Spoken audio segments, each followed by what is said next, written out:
Hi, my name is Jim Hoggett. We're at Coeur Open Bible Church, sitting in my office, and we're doing some counseling with a couple from the New Testament.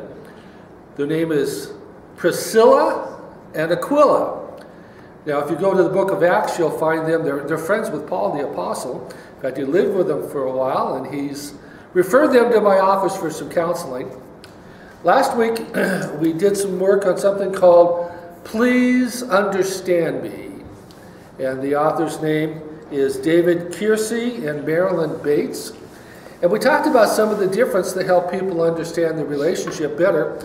Last week, we talked about something called an extrovert as opposed to an introvert.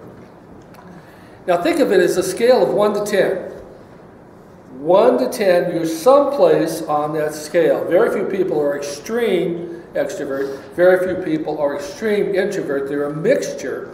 But compared to your spouse, you may be more of an extrovert than the spouse is.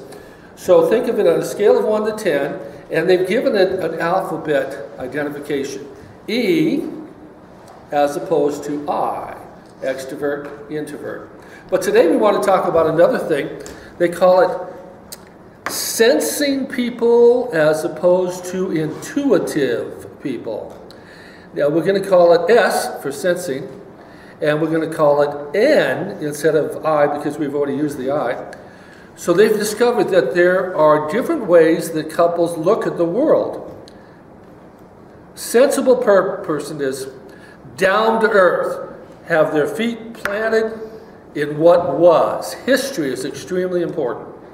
The intuitive person is the dreamer. For them, it's what could be. I'm finding in my studies that a lot of pastors that I know are intuitive in that, we don't care what you did in the past. We can give forgiveness for the sin. We're going to talk to you about what you can become in Christ. Now, if these two people were employers and they were doing interviews for someone for a job, the sensible person, the S person, would say, tell me what experience you've had. Where have you worked before? Show me your degrees.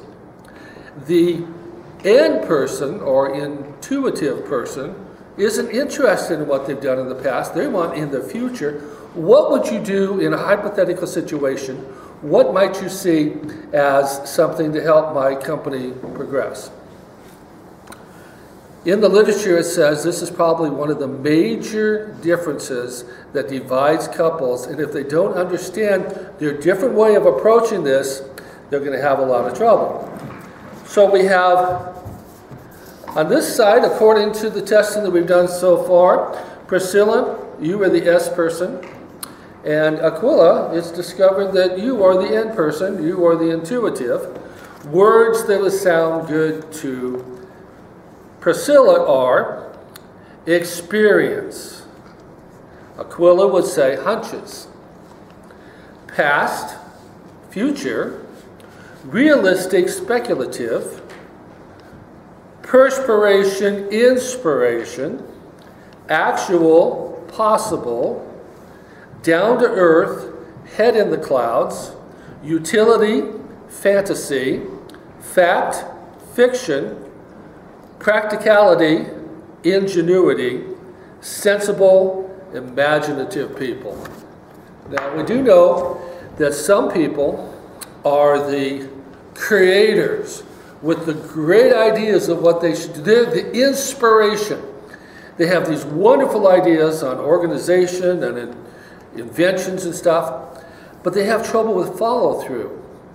And sometimes they need the person whose feet are planted firmly on the earth to take the other person's ideas and make them apply into the real world. So you have the person with the inspiration, and then you have the person with the perspiration.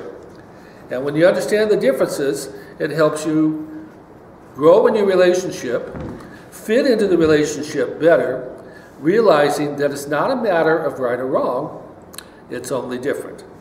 Okay, we'll pick this up next week.